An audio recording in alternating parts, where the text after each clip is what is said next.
E se a gente olhasse para a figura mais famosa da história, não pelo viés da fé, mas pela psicologia? É exatamente essa a proposta que vamos explorar agora.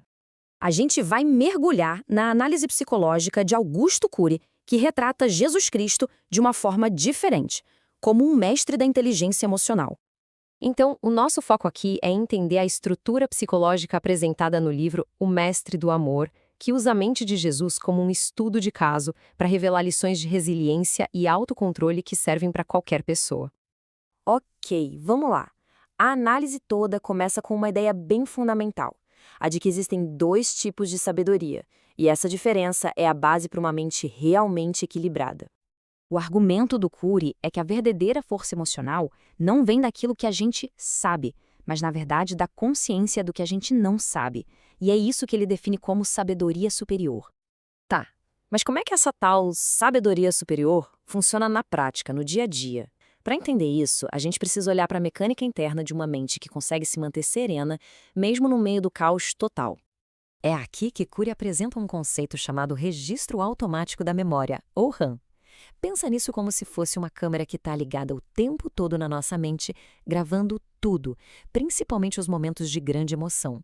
E o detalhe mais importante, essa câmera não tem um botão de apagar. E quando a gente vive momentos emocionalmente negativos e não processa eles direito, eles vão se acumulando.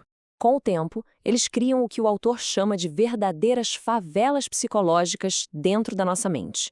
São lugares que a gente acaba revisitando sem querer e que geram ansiedade e muita dor. A alternativa a deixar essas favelas crescerem é cultivar ativamente um jardim mental. E segundo a análise, Jesus era um mestre nessa habilidade de transformar o caos interno em um lugar de paz. Mas esse domínio da mente não é só um mecanismo de defesa, não. É também uma ferramenta de criação. Uma ferramenta que permite que a pessoa se torne um engenheiro de ideias. Alguém capaz de reescrever a própria história. O livro dá um exemplo muito poderoso disso, contando a história de um pai que, em vez de reagir com a raiva de sempre a filha, decide mudar a própria ação. Com um gesto muito simples, ele consegue começar a reescrever anos de um roteiro de dor que existia na relação dos dois. O que isso mostra, no fundo, é que qualquer um de nós pode, de forma proativa, remodelar os relacionamentos e o próprio mundo interior.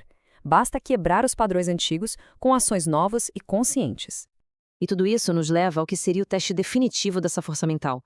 Um momento de dor física e emocional que é, assim, quase impossível de imaginar.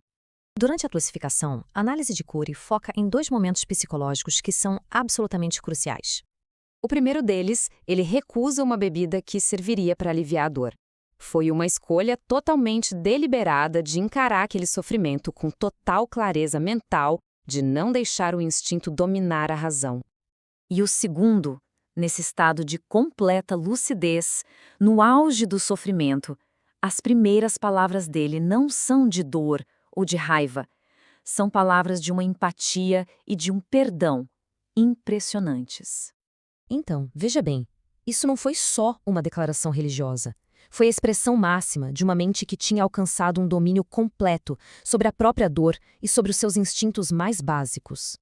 No final, essa análise do Cury deixa uma pergunta bem provocadora para cada um de nós sobre o nosso mundo interior.